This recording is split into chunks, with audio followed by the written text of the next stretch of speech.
Hey everybody, and welcome back to the channel. I apologize for my voice in advance. I've got a little bit of a sinus infection, so my inflection is going to be a little lower than typical.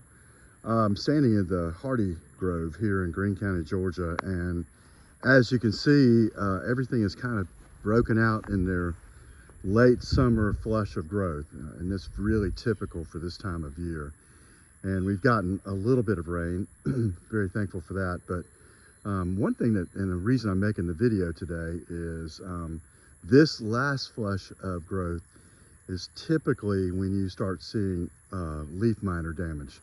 Don't usually have much damage on the earlier flushes, and certainly not in early spring, but by late summer, the population of the wasp, the leaf miner, is high enough that you start seeing problems with it.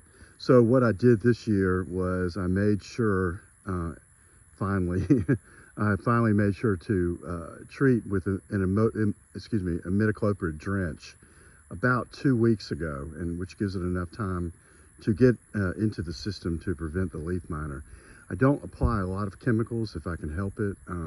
I try not to, but leaf miner, especially on young plants, can be pretty damaging. I don't worry about it on something like a large citrus tree like that Ichang lemon in the background, but this is a Seaclem number 10 seedling that I've grown, and it's it's about what, 8-9 feet tall now, so it's getting some size, but it's still small enough where the canopy is fairly small, and an infestation of leaf miner could really do some damage. So I don't see any of it this year. I'm going to walk around.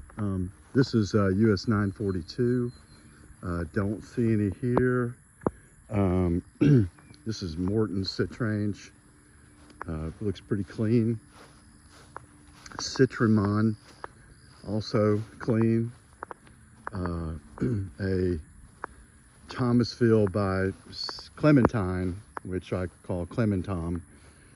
It's not a very vigorous plant, but it seems to be doing pretty well. Had some spider mites earlier, and may still have some, but I did treat for that as well. And here is a swingle, again, looking pretty good. And we'll swing over here to a couple of smaller ones that I planted last year and are just getting going. This is a 5-star Citrumello, however you might want to say it. Again, looks pretty good. Maybe a little leaf miner right there, not sure, but nothing much to worry about. This is a Sedgen Trange. This is looking really good. Oh, there's a little overstock growth. Understock growth rather. I'll pull that off. I'm gonna trifoliate. And then finally, we'll finish up right here. This is a Dallas Citrumello.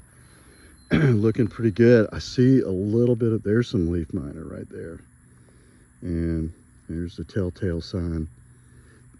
Guess I didn't get it enough, or didn't get it in time, but you can see that leaf miner damage on it, which is why I want to avoid it. It is unsightly, but that's not really the problem. I want to make sure that the leaves are healthy and green going into the colder season. So that's really why I do it. Again, on a larger mature tree, I don't really worry about leaf miner. It's usually not a problem, even if you get it. It's very superficial.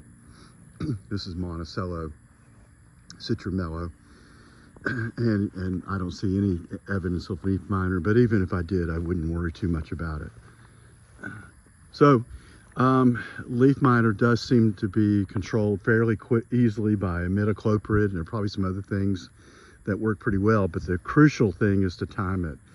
Here in zone 8, leaf miner is not a problem until later in the season, so I don't generally treat with a systemic early in the year, and I try not to treat it with a systemic at all on a mature tree like we have here, for obvious reasons.